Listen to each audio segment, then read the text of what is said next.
자, 어저께 이용수 할머니께서 이제 기자회견을 할 때 많은 분들 중에서도 우려를 하셨어요. 저 사악한 것들이 저도 그렇고 이용수 할머니를 혹시 무슨 협박을 하는 거 아닌가 별별 말씀을 하셨는데, 저도 이제 그런 우려를 했는데 한편에는 이런 생각이 들었습니다. 그 어른이 나이가 우리나라로 93이다. 그러면 저도 이제 60이 넘으니까 좀 정리할 걸 정리해야 되겠다. 왜냐면 저는 미리미리 준비하는 거 좋아해요. 제가 100세까지 사는 게 꿈인데 진짜 인생 목표예요. 100살까지 건강하게 사는 거. 그 대신에 근데 다 여러분이나 저는 앞으로 그렇게 살게 될 거예요. 인간이 예술가가 되는 최고의 방법은 뭐냐? 장수하고 오래 사는 거라고. 골동품이 되는 거니까 이왕이면 멋진 골동품이 되는 게 좋지 않겠어요? 근사한 앤틱. 근데 제가 이제 100살까지 사는 게 이제 목표이긴 한데 그래도 60이 넘으니까 정리를 할 거를 정리를 해야겠다. 그래서 일단 버릴 수 있는 걸 지금부터 좀 많이 버리고 비우면서 살려고 합니다. 그리고 이왕이면 이제 저희 애가 있지만 제가 이제 죽게 되면 저희 애한테 나중에 많은 분들이 밥 한 끼라도 사줬으면 해가지고 되도록 많은 분들한테 밥값 내는 거, 이런 거를 제가 노력을 하고 있고요. 몇 가지 그렇게 노력하는 게 있는데, 자, 이분께서 93살이면은 오늘 내일 어떻게 될 수도 있는 거 아니겠습니까? 그런 점에서 저는 이 이용수 할머님께서 끝까지 하시고 싶은 말씀을 마지막 백조의 노래처럼 하실 거다, 이런 믿음이 있었는데 어저께 제 기대 이상이었습니다. 그리고 제가 느낀 게 뭐였냐면, 와, 이 할머님 참 대단하시다. 그때 우리나라를 제대로 된 정치가 조선 왕조가 그렇게 부패하고 막 그냥 패싸움, 사색 당파 이거 안 하고 조선 왕조를 그 초기에 정말 정도전에 그 이상대로 쫙 지켰으면은 이렇게 불쌍하게 환향녀들도 없을 거고 종군 위안부 할머님들도 없을 건데, 그렇게 끌려가게 만들어서 이 머리 좋고 명석한 할머님을 진짜 이 사회에 큰 제목으로 쓰지 못한 것도 참 안타까웠다. 그렇게 유린당한 것도 뭐 말도 못하게 안타까웠지만요, 그런 생각을 했습니다. 어저께 이제 윤미향 할머니께서는 하시고 싶은 말씀을 다 하셨어요. 그리고 그 할머님이 말씀하실 때 아주 저는요, 이 할머님은 진짜 대단한 할머님이다. 왜? 예를 들면은 그 할머님한테 윤미향이 국회의원 사퇴하기를 바라냐? 뭐 이렇게 하면 또 이걸 갖고 안 그래도 난리치는 대기문이나 달좀들이 얼마나 난리를 치겠습니까? 그때 뭐라고 하셨냐면, 그거는 윤미향이 뭐든지 자기 멋대로 하는 사람이니까 윤미향이가 알아서 하길 바란다. 딱 이렇게 토스를 딱 하시더라고요. 와, 저 놀랬어요. 근데 놀래기도 한편 너무 가슴이 아팠습니다. 제가 개인적으로 진짜 가슴이 아팠던 거는 두 가지예요. 첫째, 농구 선수들한테 모금을 해갖고 막 이렇게 또 앵벌이 노릇을 시키고 그러고 난 다음에 시장하시니까, 그리고 노인들은 많이 못 드십니다. 70, 80대 그 당시에 80쯤 되셨을 텐데 뭘 그렇게 많이 드셨겠어요? 그리고 많이 드시지도 못하고, 근데 조금씩 드시고 기운이 이렇게 소진하니까 뭐 먹을 것 좀 배가 고프다 이러니까 돈 없어요? 이게 윤미향이었다는 겁니다. 와, 진짜 뻔뻔스럽죠. 아니, 어르신이 드시면 뭘 그렇게 드시겠습니까? 시장하시다고 하면 어디 죽집에 가가지고 정말 6,000원짜리 7,000원짜리 죽 한 그릇 대접을 하고, 그거면 노인께서 이렇게 드실 거 아닙니까?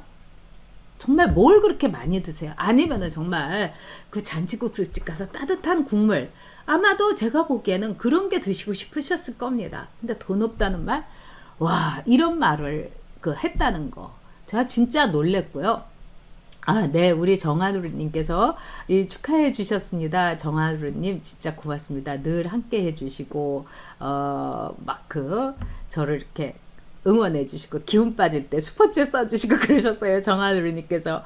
네, 김효정님 100회 축하드려요. 우리 효정님도 늘 함께 해주시는 뜨거운 동지입니다. 요로아 아케루님 100회 경축합니다. 네, 우리 요로아 아케루님은 제 이제 일본 친구고, 그러니까 어떤 분이 그러세요. 제가 그러니까 일본은 없다 이러는 거를 막 쓰니까 일본 친구들이 하나도 없나. 그렇지 않고 일본 친구들이 오히려 그 책을 응원을 해줬어요. 일본에서 말할 수 없는 거를 네가 해줬다 이렇게. 그런데 지금은 일본에 대한 생각도 저는 굉장히 많이 바뀌었습니다. 네, 자 우리 HKK님께서 현경님께서 할머님 기자회견 감동이었다. 저도 굉장히 감동이고 이참 보물님은 많이 우셨나 봐요. 저는 이렇게 막 그 울컥하더라고요. 정말 울컥하더라고요. 그래서 일부러 이제 그 기자회견을 아마 보신 분들 많으실 거예요. 저도 그랬어요. 근데 제일 기가 막혔던 게 뭐냐면은 이 배고픈데 돈 없다고 했던 윤미향. 이게 얼마나 사악하고 지독한 여자입니까? 두 번째는 김복동 할머님. 이 김복동 할머님을 진짜 LA로 일본으로 맨날 뭐 이코노미 태워가지고 끌고 다녔어요. 그러면서 한 번은 김복동 할머니 이코노미 너무 힘드시니까 그 비즈니스 타시게 모금을 한다고. 저는 그 모금도 진짜 비즈니스석에 얼만큼 이 들어갔을지 이것도 한번 까봐야 된다고 생각을 합니다. 그것도 지 윤미향이 계좌로 그 말하자면 받은 거죠. 윤미향이 그것도 제가 보기에는 비즈니스석 타고 갔을 것 같기도 해요. 여러분은 생각보다 그 시민운동 하는 사람들이요 굉장히 사치스럽게 삽니다.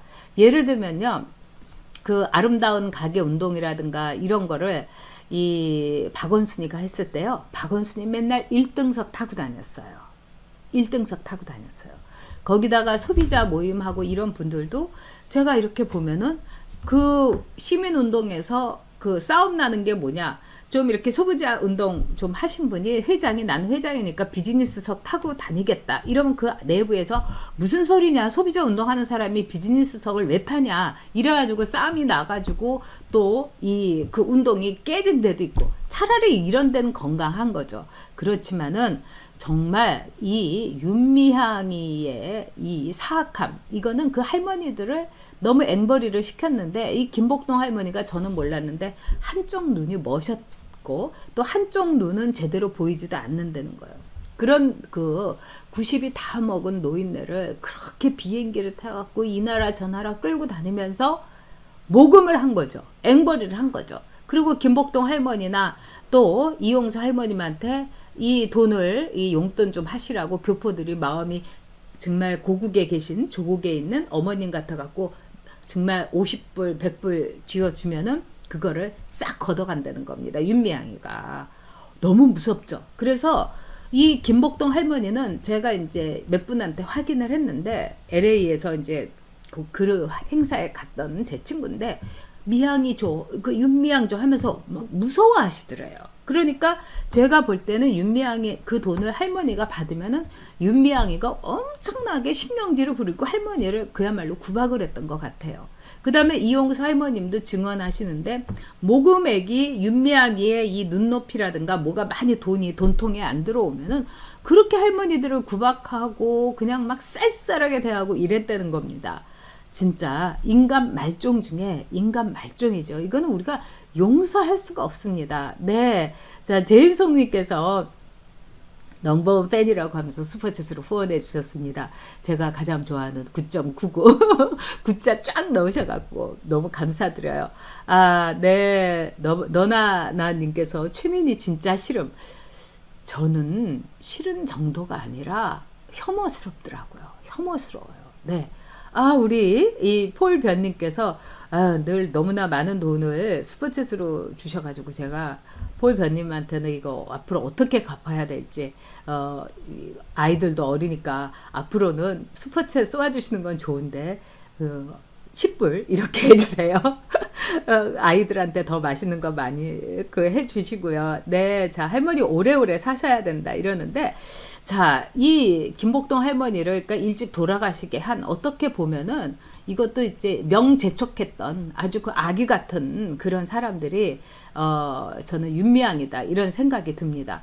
그리고 이 이용수 할머니께서 정말 눈물이 울컥울컥 하시면서 하시는 말씀이 보면은 가장 저는 이 여러분들도 그 점에서 가슴이 아프셨겠지만은, 나를 왜 팔려고 드느냐, 응?